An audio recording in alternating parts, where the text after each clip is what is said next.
ओम गुरुर्ब्रह्मा गुरुर्विष्णुः गुरुदेवो महेश्वरा गुरुर्साक्षात् परं ब्रह्म तस्मै श्रीगुरवे नमः। अखण्डमण्डलाकारं व्याप्तं येन चराचरं तत्पदं दर्शितं येन तस्मै श्रीगुरवे नमः। ध्यानमूलं गुरुमूर्ति पूजामूलं गुरुपदं मंत्रमूलं गुरुर्वाक्यं मोक्षमूलं गुरुकृपः। गुरुदेवताभ्यो नमः इष्टदेवताभ्यो नमः दीपभ्यो ज्योतिरभ्यो नमो नमः। पुष्पच्छतहस्तो गृहीत्वा श्रीगणपत्याध्यायेत।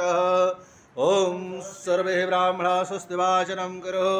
ॐ स्वस्ति न इन्द्रो वृद्धश्रवाः स्वस्ति न पूषा विश्ववेदाः स्वस्ति नस्तार्क्ष्यो अरिष्टस्ति नो बृहस्पतिर्दधातु बृहद्सवामरुतः कृष्णमातरः शुभं यावानो विदधते मया अग्निर्जिह्वा मनवासोरचक्षसो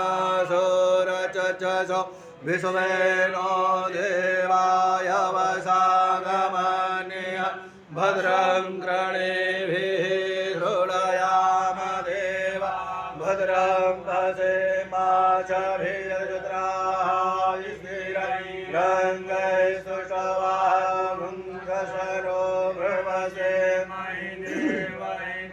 यदायुः शतमेनो शरदो हन्ति देवा यत्रा न चक्राः जरसन्तनो नाम पुत्रासो यन्त्रपितरो भवन्ति मानो मध्याह्निर्घृतायुर्गन्धो मदितिर्माता स पिता स पुत्राः विश्वे देवाः अदितिः पञ्चजनाः अदितिर्जातः